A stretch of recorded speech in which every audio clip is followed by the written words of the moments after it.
Bonjour, je suis Jean-Pierre Cornioux, partenaire du cabinet SIA Partners, qui est un cabinet d'origine française mais à vocation internationale.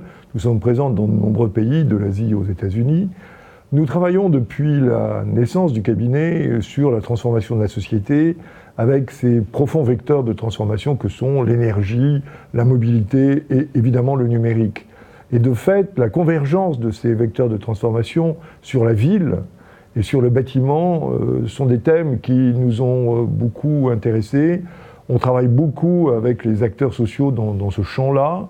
On leur apporte une réflexion en profondeur à la fois sur la vision du futur, mais aussi sur le développement opérationnel de ces transformations.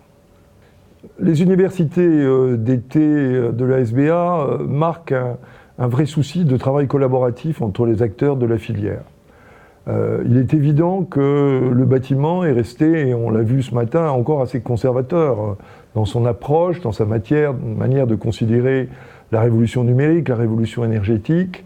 Le fait aujourd'hui que tous les acteurs soient réunis en ce lieu pour réfléchir à travers des plénières et des ateliers aux impacts de cette transformation et surtout au rôle que chacun peut jouer dans son entreprise me paraît extraordinairement positif.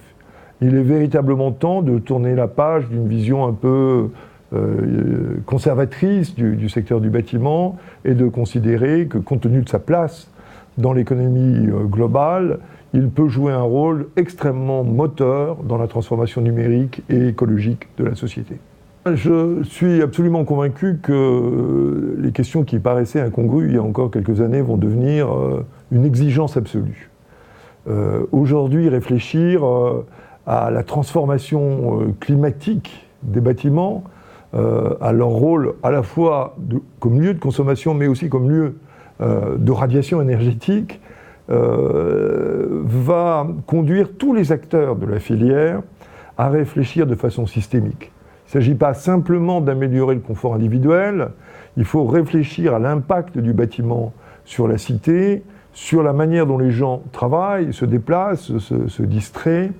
On a entendu ce matin beaucoup de réflexions très pertinentes sur ces thématiques-là. On voit bien aujourd'hui qu'on ne peut plus segmenter en tuyaux d'orgue l'industrie du bâtiment qui jusqu'alors se voyait de façon un peu linéaire et séquentielle. Il faut au contraire l'embrasser de façon systémique.